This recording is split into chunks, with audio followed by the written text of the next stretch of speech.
Bienvenidos a Cómo hacer pruebas de usuario que generen insights relevantes. Esta charla será impartida por Camila García, Product UX Designer, y Germán Palacios, Senior Product Manager en Elenas, la startup latinoamericana de comercio social. Te invitamos a dejar tus preguntas en los comentarios y a unirte a la comunidad de esta edición en discord.latamstartup.club. Hola, ¿qué tal? Buenas tardes, buenos días, bienvenidos y bienvenidas a todos. Como mencionaba la cortinilla, yo soy Germán Palacios, Group Product Manager de Elenas, y conmigo está Cami García, UX Product Designer. Y vamos a estar hablando justo de cómo hacer pruebas de usuario que generen insights.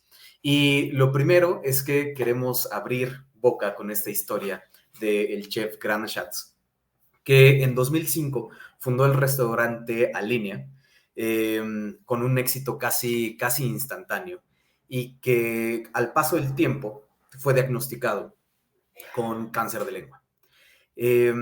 Gracias a un tratamiento experimental, logró mantener sus órganos intactos, pero debido al tratamiento, como consecuencia del mismo, perdió el gusto. Entonces, imaginen que es un chef sin gusto, es decir, sin la capacidad de probar sus propios platillos. Después de un proceso emocional complicado, según lo que él mismo relata, se dio cuenta que sus platillos eran mucho más experimentales que exclusivamente de sabor. Y lo que se le ocurrió fue que él tenía la capacidad, al ser unos platillos experimentales, tenía la capacidad de poder plasmar las ideas, ejecutar esas ideas, pero a través de pruebas de usuario, poder identificar si esos platillos eran o no eran buenos. Claramente él no lo llamó como pruebas de usuario, sino que lo que en realidad hacía era que después de construir el platillo, después de hacer estas pruebas, le pedía a sus ayudantes que ellos mismos probaran los platillos, tanto a sus ayudantes como a algunos comensales seleccionados, y de esa manera, con la retroalimentación que él obtenía, entonces podía afinar esos platillos. Entonces, en realidad, si se dan cuenta, es pruebas de usuario, ¿no? Entonces, lo que queremos, la razón por la cual quisimos arrancar con esta primera historia es precisamente porque nos demuestra que, a pesar de tener grandes ideas, esas grandes ideas se construyen o incluso se pueden co-construir a través de poner esas ideas a prueba frente a diferentes personas, frente a los usuarios. Tal fue el caso de este chef que en 2008, recuerden, abrió él en 2005, fue diagnosticado en ese poquito tiempo después, y en 2008 él fue nombrado el mejor chef de Estados Unidos, y su restaurante tiene hoy 3 estrellas Michelin. Entonces, es una gran historia de éxito. Queríamos abrir con esto y queríamos abrir precisamente como para poder comenzar a setear el mood respecto a pruebas de usuario y con esto dar pie a hablar de la cantidad tan amplia que tenemos de herramientas para poder probar nuestras ideas. Si bien el día de hoy vamos a estar hablando específicamente sobre pruebas de usabilidad o pruebas de usuario, en realidad la imagen que ustedes están viendo nos muestra que tenemos no solo esa herramienta, tenemos un sinfín de herramientas, tenemos muchos métodos. Hoy vamos a estar hablando de uno de ellos, pero en realidad recuerden, por favor, que tenemos ahí como un abanico muy amplio de posibilidades con los cuales nosotros podemos comenzar a hacer estas pruebas. Ahora, hablando específicamente de las pruebas de usabilidad o pruebas de usuario, pues solo como para dejar súper claro y que todos estemos en la misma página, consisten en que un participante realiza tareas en un ambiente controlado utilizando la interfaz del producto. ¿Qué quiere decir esto? Que nosotros, como las personas que diseñamos esas pruebas, le estamos pidiendo al usuario, al participante, que ejecute ciertas tareas, que ejecute ciertas misiones. Y vamos a hablar más adelante de cómo diseñar esas misiones, cómo diseñar esas tareas para identificar qué es lo que el usuario realiza. ¿Eso qué quiere decir? Que nosotros como investigadores, nosotros como researchers, nuestro trabajo es observar el comportamiento del participante en el uso de la interfaz. Ahora, tenemos dos opciones. Una es que nosotros nos sentemos frente a frente con el usuario y esto nos permita no solo observar el comportamiento, también nos permite escuchar los comentarios que está haciendo y hacer incluso preguntas de seguimiento. La otra alternativa es que utilicemos alguna herramienta que ejecute estas pruebas de forma asíncrona, donde lo que vamos a permitirnos es observar el comportamiento del usuario. Ahora, estas pruebas en realidad nos ayudan para poder conocer tanto lo que las personas hacen y en cierta medida lo que dicen. Tienden mucho más hacia la parte de lo que realizan las personas que lo que dicen. Y recuerden que tenemos la opción de estar sentados frente al usuario y por lo tanto ser capaces de escuchar y de hacer preguntas de seguimiento para poder identificar un poco más los porqués, que esa es la segunda parte. Y es que estas pruebas lo que nos permiten es identificar o contestar preguntas del por qué ejecuta algo el usuario. Una vez que nosotros entendemos el por qué, también podemos arreglar esos problemas. Entonces, y solo como para referencia, estas dos slides que les acabamos de presentar están fundamentadas en un artículo de Nielsen, donde nos dice que en realidad utilizamos las pruebas de usuario para contestar el por qué y cómo arreglar problemas. Ahora, vamos a arrancar en cómo hacerlas. Es decir, cuál es el primer paso que nosotros tendríamos que dar como para poder utilizar estas pruebas y sacar insights relevantes respecto a estas pruebas. Y lo primero es comenzar con el problema, entender el problema. Y dentro de ese problema tenemos el contexto. Y ahí hay que tomar en cuenta que tenemos tanto dentro de nuestro propio contexto los objetivos de negocio, que pueden ser desde objetivos de revenue, todos esos objetivos en términos de usuarios activos, las ideas que pueden llegar a tener los stakeholders, incluso iniciativas estratégicas que tenemos dentro del negocio. Y por el otro lado, tenemos el contexto de vida del usuario. Súper importante que todo lo que estemos planeando respecto a las pruebas de usabilidad, incluso todo lo que estemos planeando alrededor de nuestro producto, esté basado en el contexto del usuario. Que ese contexto tiene que ver con, nuevamente, contexto de vida, contexto social y también toda la data que nosotros mismos hemos ido recolectando que nos ayude a contextualizar esa relación entre el usuario y el producto. Que finalmente todo eso deriva en necesidades del usuario. Una vez entendiendo estos dos grandes mundos, lo ideal sería que nosotros seamos capaces entonces de entender el problema y por lo tanto fijar expectativas hacia el interior de la organización. Por otro lado, plantear hipótesis que nos permitan o que sean la materia prima con la que vamos a iniciar todas estas pruebas de usuario y finalmente balancear entre los objetivos del negocio y esas necesidades del usuario. Entonces, recuerden que estamos tratando de balancear esos grandes elementos para no solo diseñar unas grandes pruebas de usuario, sino también para poder diseñar un gran producto. Entonces, vamos a seguir adelante con otros pasos. Listo, sí, aquí, bueno, para empezar quería preguntarles si alguna vez han hecho pruebas de usuario, pueden dejar algún comentario o algún punto si las han hecho. Y en la siguiente diapositiva quiero mostrarles el instrumento de pruebas o receta o preparación y quiero empezar con los ingredientes. El primer ingrediente que tenemos es el investigador, quien guía al participante a través de la prueba de usabilidad. El segundo ingrediente que tenemos son las tareas, que son las actividades realistas de lo que el participante podría hacer en la vida real con nuestra aplicación o plataforma. Y tenemos como tercer ingrediente el participante, que es un usuario real o posible usuario del producto o servicio que se estudia. Y estos ingredientes se relacionan de una forma en particular, como si se tratara en una receta de una reacción química. Entonces, el investigador es quien entrevista y el participante es quien recibe feedback y el investigador es quien hace las tareas y el participante es quien realiza esas tareas. Y ahora vamos con esta preparación. Voy a pasar rápido por esta diapositiva porque sé que aquí algunos pueden conocer este tema o lo pueden buscar en internet. El primer punto es planear, preguntarte junto a tu organización qué es lo que quieren evaluar o mejorar y que esto guíe las pruebas. El segundo punto es reclutar a los participantes que usen o puedan usar tu plataforma. Y aquí es importante pensar en variables cuantitativas que son importantes para tu organización y que puedan tener este grupo en común, porque una variable en común te va a permitir encontrar más fácil patrones.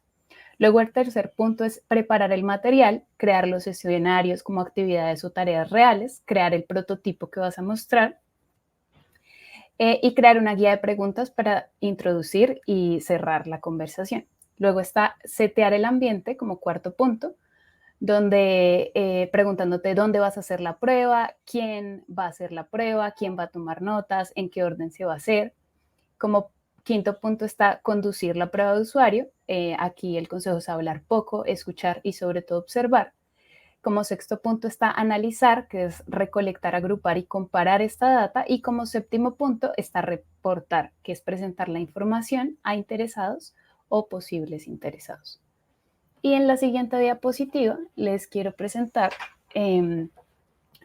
aquí me quiero centrar en los consejos para mejorar esa preparación. Pensemos como en esos consejos que por lo general nos dan las abuelas o las mamás después de algunos años de experiencia que tienen ellas cocinando para que estas preparaciones queden mejor.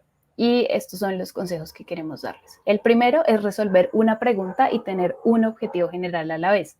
En el ENAS hemos intentado resolver varias preguntas y no llegamos a ningún accionable por esto, por tener varios objetivos generales a la vez. El segundo punto es aprender a escribir una tarea que te permita observar.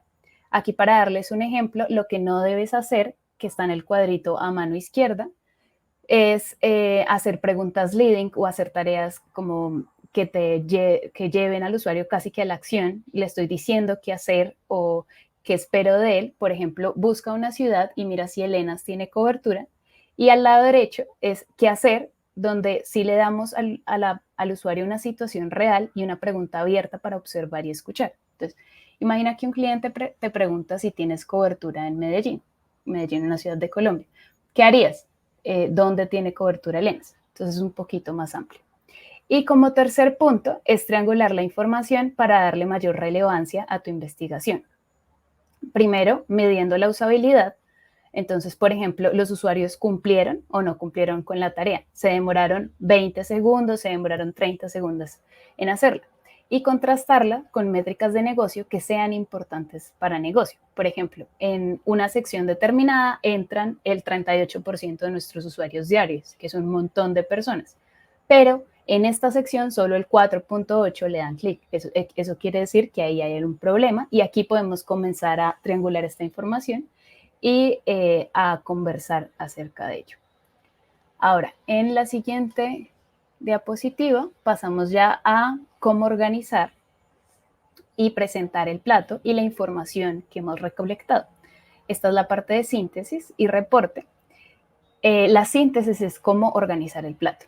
Quiero empezar diciéndoles qué es una síntesis. Es agrupar datos y encontrar patrones para crear conocimiento de nuestro negocio y de nuestros usuarios. ¿Y para qué sirve? Hay 3 elementos.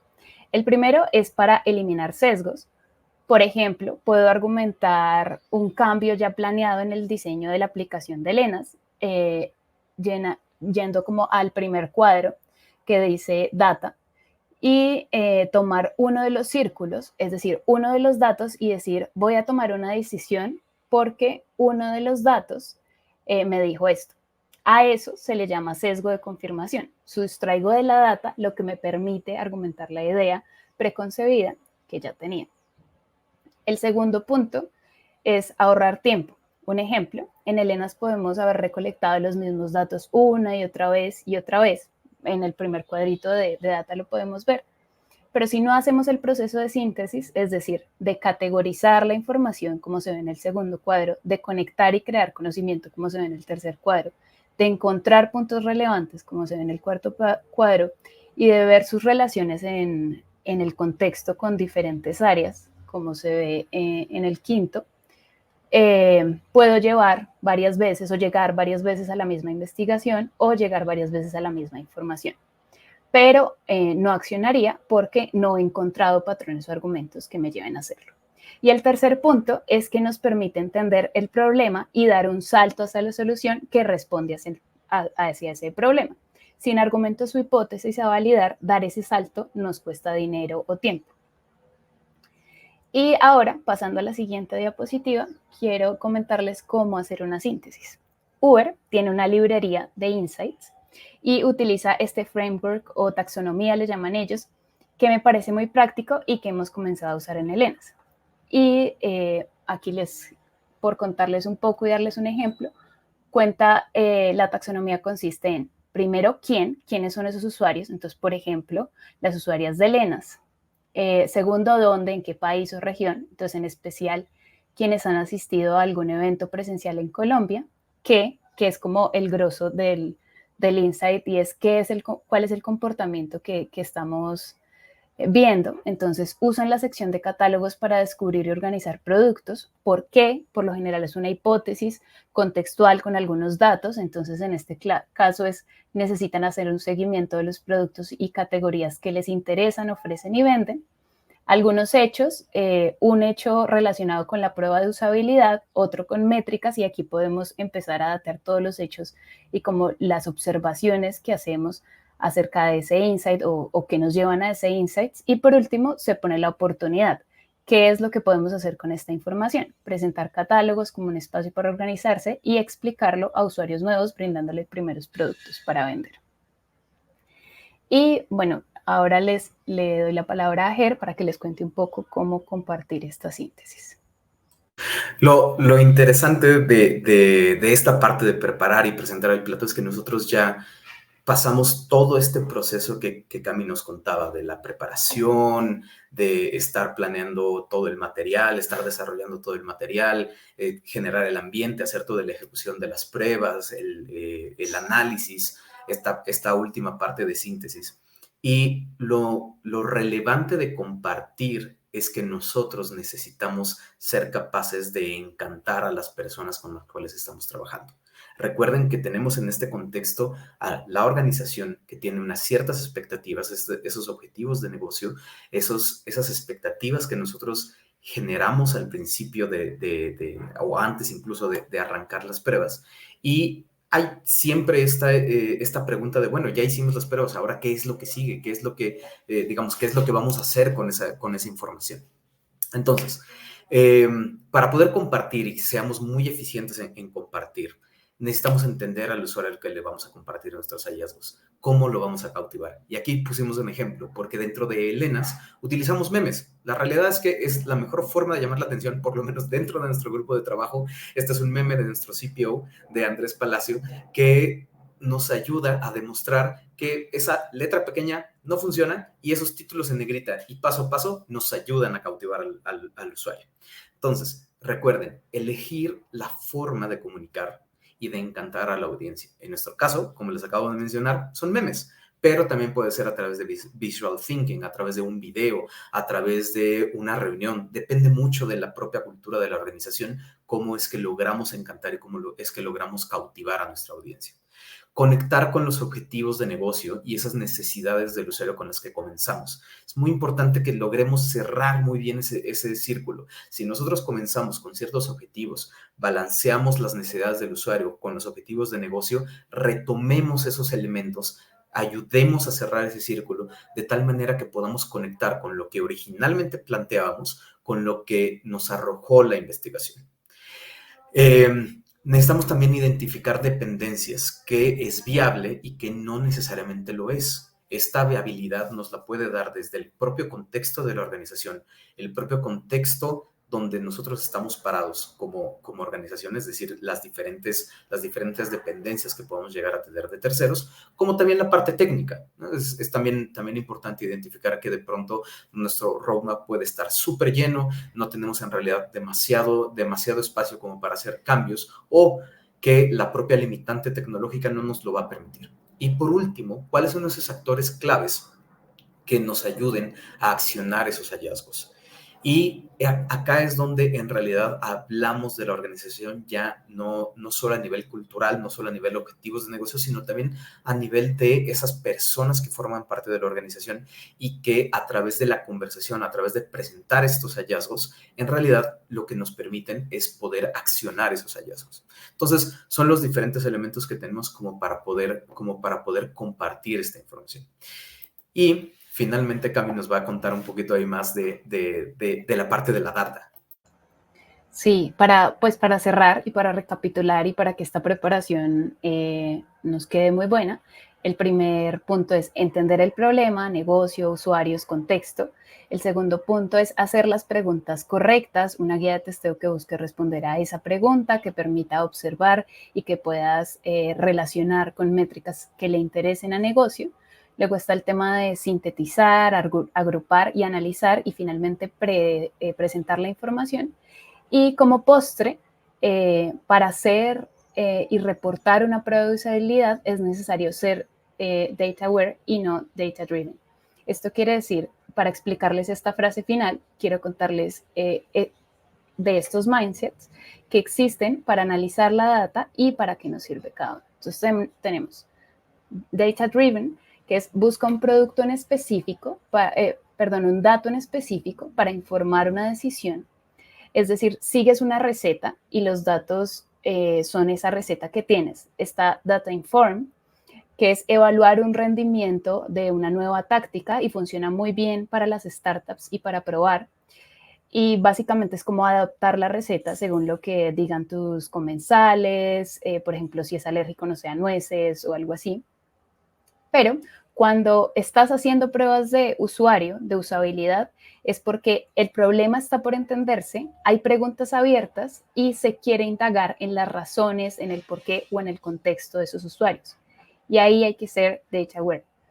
Es decir, hay que actualizar la receta con los diferentes tipos de datos, como, no sé, una receta, los comensales, qué dice el mercado, las características, el contexto y relacionar estos datos, entender el por qué y en qué medida se relacionan. Y eso es todo lo que teníamos por contarles. Ahora creo que pasamos a la sección de preguntas.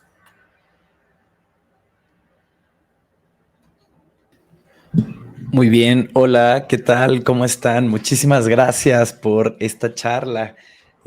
Vamos a arrancarnos con la sección de preguntas y respuestas. De momento, en la sección del chat solo tenemos una, así que en lo que vamos resolviendo esta, los invitamos a que dejen sus preguntas. Pocas veces tenemos perfiles tan calificados como Germán y Camila acompañándonos, así que aprovechen estos minutos y todo lo que pueden brindarnos. Pero bueno, por acá un par de felicitaciones que vienen de Jonathan Grajales. Dicen, realmente todo está muy claro, excelente presentación. Y vámonos con la primera pregunta, que es de Viridiana Palma. Ella pregunta, en sus conclusiones después de las pruebas de usuario, ¿suelen compartirlas y rebotarlas con otros departamentos dentro de la misma empresa? Y si sí o si no, ¿suele haber subjetividad entre estos departamentos? Cuéntenos. Sí, definitivamente. Y ahí para contestarle a Viridiana, efectivamente, nosotros lo que hacemos como mejor práctica es que después de que tenemos esta presentación, después de que ya seguimos toda esta receta que les acabamos de presentar, no solo lo compartimos con el equipo de producto o el equipo de diseño, incluso el equipo de tecnología, también nos vamos a presentarlo al equipo de operaciones, a la parte de logística, a la parte de servicio al cliente. Pero acá lo importante es que no solo hasta el punto en el cual está concluido el análisis es que lo empezamos a presentar, sino que empezamos a hacer partícipe al equipo incluso desde el momento de la preparación. Por poner un ejemplo, nuestro equipo de servicio al cliente son el equipo que está como responsable de tener mayor contacto con los usuarios en el día a día. Si hay una orden que tiene algún problema, contactan al servicio al cliente. Entonces, ellos en realidad sirven como mucho un oído para todo lo que está pasando con los usuarios y enterarlos desde antes, es decir, enterarlos de que nosotros vamos a hacer este tipo de research nos permite tener en cuenta algunos elementos que tal vez nosotros no tenemos en cuenta. Entonces, ya desde ahí tomamos en cuenta la organización, la hacemos partícipe y una vez que nosotros presentamos los resultados, entonces incluso se vuelve mucho más co-creación y mucho más colaborativo. Hablando de la segunda parte de la pregunta, la subjetividad entre departamentos, es normal pensar que existen diferentes puntos de vista sobre la misma información y lo que buscamos es disponibilizar el análisis, disponibilizar incluso el proceso, no solo el resultado, sino el proceso, para que las personas puedan ayudarnos incluso a encontrar esos elementos que tal vez nosotros no vemos. Por más que seamos un equipo que está todo el tiempo dedicado a esto, en realidad pues nadie es infalible y mientras más ojos siempre puede llegar a ser incluso mejor. Entonces, sí, esa es la forma en la cual logramos hasta cierto punto reducir un poco esa subjetividad. Camila, ¿quieres construir sobre eso? Sí, adicional a lo que dice Ger, quería sumar que justo esa subjetividad a veces nos permite decir a probar. Entonces, oye, sí, tenemos diferentes puntos de vista, pues testémoslo, llevémoslo a la data y con los usuarios para ver justo qué es eso que nos están diciendo y qué está ocurriendo. Entonces, básicamente es como manejarlo a partir de hipótesis. Fenomenal. Pregunta también por acá Jimena Velázquez. ¿Cuáles son los mayores desafíos que ustedes ven dentro del mundo de las pruebas de usuario?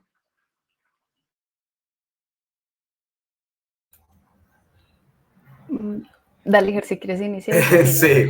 A ver, ¿quién la sí, toma? ¿Quién la toma? yo creo que uno de los primeros desafíos es desarrollar mucha conciencia dentro de la organización de qué es lo que esperamos con unas pruebas de usuario. Es normal pensar que hacer una encuesta nos va a arrojar toda la información que necesitamos como para poder tomar decisiones de negocio. Y eso normalmente es falso. Es decir, una encuesta no nos arroja más que cierta data, pero que todavía no nos arroja ni siquiera los porqués. Entonces, hacer que la organización se vuelva consciente de que todavía necesitamos ir mucho a mayor profundidad es muy importante y creo que es uno de los retos más relevantes. Es decir, hay que estar ahí como picando piedra, ¿no? Vulgarmente dicho. Yo creo que lo otro es esta parte de no hacer preguntas que sean leading. Tenemos mucho, o sea, es ese sesgo de nosotros queremos implementar algo y más bien vamos y le preguntamos al usuario, oye, voy a poner un ejemplo muy breve. Oye, ¿te encantaría que recibieras información respecto a la orden que tienes en camino?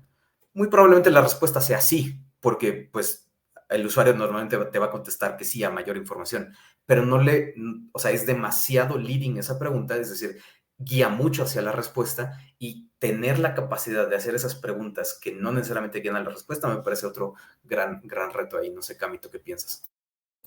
Sí, estoy de acuerdo y adicional a eso, diría que el tema de sintetizar el testeo y triangularlo con información cuantitativa. Sintetizar el testeo es, bueno, ¿qué de esta información me está diciendo algo? ¿Cómo puedo comunicarlo para que realmente sea relevante? Eso cuesta hacerlo porque a veces las empresas, en especial tecnológicas, tienen poco tiempo y se cree que esto va a tomar mucho más tiempo y puede que sí, pero pues te ahorra un montón de luego conocimiento que vas a obtener y obtener. Y el presentar esta información justo para que no se vuelva a ir a esa investigación. Fenomenal. Tenemos por acá también otra pregunta de Jonathan Grajales. Nos pregunta, ¿estas pruebas de usuario de las que han estado hablando solo se deben de realizar al comenzar un producto nuevo o se podrían manejar como pruebas para realizar un seguimiento al producto una vez que ya está en producción? Vale, voy a empezar aquí, Joher, y me complementas. No, realmente la puedes hacer en cualquier momento. De hecho, las pruebas de usuario sirven para entender el porqué de los comportamientos, para entender el contexto, para ir a profundidad. Entonces, la data, muchas veces la data cuantitativa, te va a decir cómo se comportan los usuarios, qué están haciendo, cómo usan tu producto, pero si quieres saber por qué lo usan de esa manera, en qué se están enfocando, y este tipo de cosas te van a servir, son esas pruebas de usabilidad, pruebas de usuario, para indagar en el por qué. No, totalmente. Yo iba a ser incluso hasta un poquito más tácito. Atreverme a decir que es incluso importante que no solo se hagan al principio, sino que se hagan conforme va evolucionando el producto. Sobre todo cuando estamos en ese momento de market fit, tenemos en mente a un cierto usuario, pero conforme nuestro producto va evolucionando, nos damos cuenta que ese usuario también va cambiando. Entonces, los porqués que teníamos al inicio del producto no necesariamente son los mismos que tenemos 3 ciclos después, ¿no? Entonces, eso es importante por un lado. Por otro lado, lo que mencionó Cami de entender esos porqués Y simplemente para mencionarlo, nosotros de pronto hacemos pruebas de usabilidad, incluso por cierta funcionalidad. Cami ya en una de las slides nos presentaba respecto al uso de catálogos. Particularmente el uso de catálogos es una de esas cosas que para Elenas es muy importante y que hemos dado muchas vueltas al respecto y hemos hecho pruebas específicamente sobre esa funcionalidad. Fenomenal. Y vámonos con lo que parece ser la última de la tanda de preguntas. Nos pregunta por acá Ana Isabel, ¿cuántas personas se necesitan mínimo en un equipo para poder hacer estas pruebas de usuario de la mejor forma? Y comienza tú si quieres, Camila. Sí, como que no hay un número en específico de cuántas personas mínimo se necesitan para hacer pruebas de usuarios. Bueno, depende como de con cuánto tiempo cuentes, qué es lo que quieres obtener. Nielsen y algunos autores relacionados con usabilidad mencionan como 5, algunos dicen, pero si mi base es muy grande, 5 no es específicamente relacionado, entonces esos 5 usuarios lo que decimos es, bueno, que empiecen a tener variables en común, como, bueno, viven en Colombia, tienen tales edades, compran más o menos esta cantidad, están en tales segmentos, ¿cierto? Empezar como a ver qué variables hay en común si cuentas con poco tiempo, pero si, sí, en tecnología como que cuentas con poco tiempo, entonces va a ser común que esto pase. Y si cuentas con más tiempo, pues puedes empezar a sumar muchos más usuarios a este testeo, pero asimismo, en la síntesis de esa información va a ser mucho más desgastante. Por esto surgen plataformas como Maze o otras plataformas de testeos o pruebas de usabilidad como sin necesidad de un moderador, que tú las puedes enviar y puedes ver, ponerles tareas en específico y puedes ver ellos cómo se comportan en estas tareas en específico que les estás poniendo en Maze y ahí sí puedes tener muchos más usuarios. Estas plataformas igual tienen como dos cosas en contra, estas plataformas digitales como Maze. Una es que no vas a poder observar al usuario realmente, no vas a poder ver qué dudas tiene, no vas a poder entender cómo se comporta en específico, solo vas a ver qué clics da, bueno, algunas interacciones en específico. Y otra cosa que nos pasa a nosotros en específico es que por nuestro tipo de usuario, llegar a que ese usuario o esa usuaria haga esas pruebas puede ser muy difícil porque suele tener problemas, o sea, no son nativos digitales, entonces suele tener problemas como al entrar al Maze, al hacer este tipo de pruebas. Entonces depende como también de tu contexto y de la industria en la que estés, pero por lo general dicen como 5 usuarios con variables en común. Fenomenal. Y Camila, ahí para agregar un poquito respecto a la pregunta, viendo hacia adentro, ¿cuántas personas de su equipo son necesarias para echar a andar estas pruebas? Pues por lo general 3 o 4 personas de producto y si tenemos la posibilidad de incluir a varios equipos, lo hacemos. Es decir, no sé, si Growth está interesado, el área de Growth está interesada en algo de esto, entonces lo incluimos a varias personas de Growth. Si el equipo, bueno, como ven, yo soy de Colombia, entonces si el equipo de México está interesado, entonces incluir a muchísimas personas del equipo de México para que nos ayuden, como depende mucho de cuál es el objetivo y de de quiénes están interesados. Fenomenal. Germán, ¿quieres construir sobre esto? Sí, no, creo que o sea, nos ha funcionado mucho esa dupla de una persona está ya en la ejecución, ya justo en esa parte, ¿no? Una persona está haciendo las preguntas, está observando, ¿no? O sea, está como muy atenta a la persona y otra persona más bien está como un poco como oyente y tomando notas, ¿no? O sea, que no necesariamente esté guiando el research. Entonces, esa dupla nos ha funcionado mucho y eso mismo lo podemos duplicar o multiplicar tantas veces como queramos, como lo menciona Cami, y ahí es donde en realidad echamos manos no solo del equipo de productos, sino más bien de un equipo mucho más amplio, pero sí, creo que eso funciona ya hablando del equipo al interior. Fenomenal. Pues Camila, Germán, muchísimas gracias por su tiempo, por esta presentación. Nos quedamos con todo el valor que nos compartieron. Y le recuerdo a toda la gente que está viendo esta transmisión que en discord.latamstartup.club se pueden unir a la comunidad y a la conversación durante estos días que va a estar activo ese canal, y de igual forma que pueden seguirnos en LinkedIn en acueducto.studio, donde vamos a estar dando información relevante de todo lo que está sucediendo en las charlas, y además en el futuro iremos dosificando precisamente todo el valor que se está construyendo aquí en comunidad. Germán, Camila, muchísimas gracias. Nos vemos en la siguiente charla. Muchas gracias, Artemio. Gracias por la Gracias. invitación. Chao.